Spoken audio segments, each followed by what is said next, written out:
Bonjour tout le monde, je suis aujourd'hui de nouveau avec Céline. Bonjour. Tu es sage-femme et aujourd'hui on va parler de l'unité kangourou. Qu'est-ce que c'est et à quoi ça sert? Alors qu'est-ce que c'est l'unité kangourou? C'est un service en fait que vous pouvez trouver soit en maternité, soit proche de la néonatologie. Okay. En fait c'est un sas entre la néonatologie et la maternité.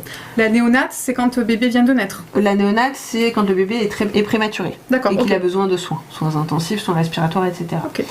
En unité kangourou, qu'est-ce qu'on va prendre? On va prendre les bébés qui sont légèrement prématurés, c'est-à-dire à partir de 34 semaines, okay. Mais qui ne bénéficient pas de soins invasifs. C'est-à-dire okay. pas de perf, pas forcément d'oxygène, qui se débrouillent. Ils vont peut-être être dans une petite couveuse, peut-être être alimentés via une petite sonde, mais rien de catastrophique, quoi. Ils sont pas perfusés, ils sont pas sous des instruments, des respirateurs, etc. Donc en fait, c'est des enfants qui se débrouillent plutôt bien, mais qui sont trop petits pour rentrer à la maison. Donc les patients vont être hospitalisés avec leur bébé pendant une semaine, 2 semaines, parfois 3 semaines, mais c'est rare.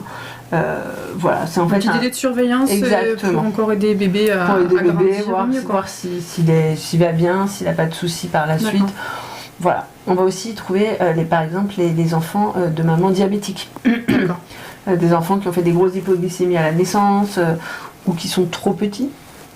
Même s'ils sont à un âge interne normal, ils sont beaucoup trop petits. Donc en fait, voilà, c'est vraiment cette espèce de sas où, plus que en service de suite de couche, on va surveiller l'enfant. D'accord, voir s'il grandit bien. Exactement. Est-ce que les papas sont invités aussi à rester? Comment on Alors ça dépend des hôpitaux. D'accord, ok. Il y a des hôpitaux où oui, effectivement, il y a un lit d'appoint pour le papa où il peut passer ses nuits avec. C'est top. D'accord, oui. Mais il y a des hôpitaux qui n'acceptent pas, dans le sens où ça fait partie du service de maternité. Et c'est vrai que si on dit oui à un, on dit oui à tous. Et après, les sages-femmes, en général, sont toutes seules la nuit pour tout le service. Donc c'est pour surveiller les papas, voir les papas débouler dans les couloirs. C'est une gestion, en fait. Exactement. C'est dommage parce que c'est vrai que maman a peut-être besoin d'un soutien, d'un relais, d'une présence. Et puis ça aide aussi à l'investissement du père dans son rôle de père. Donc je comprends aussi, mais en même temps, c'est tellement important de l'investir. Surtout sur les soins d'un bébé. Très bien. Où est-ce qu'on retrouve ces unités kangourou? Il y en a partout, dans tous les hôpitaux? Non.